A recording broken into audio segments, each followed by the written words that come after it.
چاہے یہ تعین اشارہ سے ہو یا نام سے ہو یا صفات کے ذریعے سے ہو کہ کس مرد کا کس عورت کے ساتھ نکاح کیا جا رہا ہے، خاوند بیوی کا تعین ہونا چاہیے۔ وہ اس کے نام کے ذریعے سے بھی ہو سکتا ہے یا کسی اور ذریعے سے، لیکن انہیں متعین کر لیا جائے۔ دوسری شرط کیا ہے کہ خاوند اور بیوی کی دوسرے پر رضامندی، خاوند بیوی کے لیے رضامند ہو، بیوی خاوند کے لیے رضامند ہو۔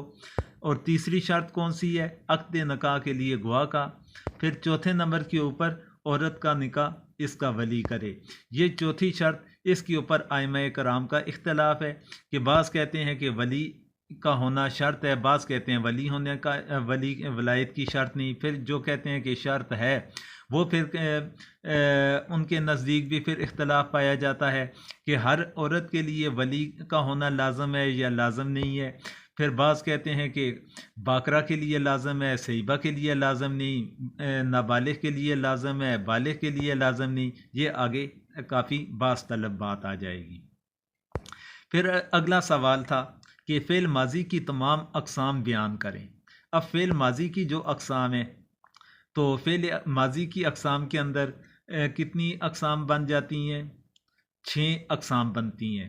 پہلے نمبر پر ماضی مطلق ہے کہ جو گزرے ہوئے زمانے کو مطلقاً ظاہر کرے، اس کے اندر اس قسم کا کوئی اشارہ نہ ہو کسی مخصوص قسم کے لحاظ سے۔ مطلقاً اگر ماضی کے اندر کوئی واقعہ ہو گیا، جس طرح مثال کے طور پر عارف نے کتاب پڑھی، اب کب پڑھی تھی، ماضی قریب میں، ماضی بعید کے اندر، اس طرح کا کوئی بھی اشارہ نہیں مل رہا، مطلقاً ذکر ہے۔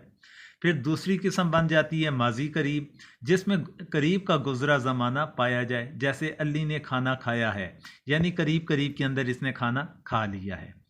تیسری قسم ہے ماضی بعید، جس میں دور ماضی کا زمانہ پایا جائے، جیسے سلمہ نے خط لکھا تھا، ماضی بعید کے اندر۔ ماضی استمراری، گزرا ہوا زمانہ جاری حالت میں پایا جائے، جیسے عدیل صبح سویرے اٹھتا تھا، تو اس کے اندر استمرار پایا جا رہا ہے، جاری حالت پائی جا رہی ہے، کنٹینیو پایا جا رہا ہے۔ تو پھر اس کے بعد جی ماضی شکیہ۔ ماضی شکیہ کیا ہے کہ ماضی کا زمانہ شک کے ساتھ پایا جائے، جیسے عارف نے نماز پڑھی ہوگی، تو اس کے اندر شکوک پائے جا رہے ہیں، تو ماضی کا ایسے الفاظ کا استعمال کرنا ہے جس کے اندر شکوک کا اظہار ہو۔ اور چھٹی قسم بن رہی ہے ماضی شرطی یا تمنائی۔ اسے شرطی بھی کہا جاتا ہے اور تمنائی بھی کہا جاتا ہے، اور بعض شرطی کو علادہ کہتے ہیں اور تمنائی کو علادہ کہتے ہیں۔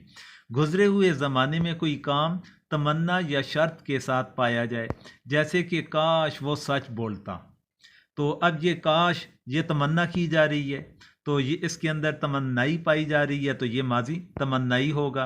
اور اگر شرط پائی جائے، جیسے راشد اگر کراچی آتا تو چڑیا گھر دیکھتا، تو اب ماضی کا زمانہ ہے اور اس کے اندر ساتھ میں شرط بھی لگائی گئی، اگر راشد کراچی آتا تو وہ چڑیا گھر دیکھتا، تو یہ شرطی کے معنی کے اندر چلا گیا، اسے ماضی شرطی کہہ دیں گے۔ تو یہ ماضی کی اقسام بنتی ہیں۔ تو عام ترین سوالات کے اندر آخری سوال یہ ہے کہ مثال مرسلہ سے کیا مراد ہے؟ مثال مرسلہ سے کیا مراد ہے؟ اس کا مطلب ہے خیر چاہنا، بلائی طلب کرنا، یہ اس کے معنی ہے۔ مثال مرسلہ سے مراد ایسے مثالیں ہیں جن کے اعتبار کرنے کی شرع میں کوئی دلیل نہ ہو، اور نہ ہی شارع نے اس کے لغو اور غلط ہونے کے بارے میں کوئی حکم لگایا ہو، اور یہ عمومی مثالیں ہیں جن سے مقصود عمومی فائدہ حاصل کرنا ہوتا ہے۔ یہ تھا مثال مرسلہ کی تعریف تھی۔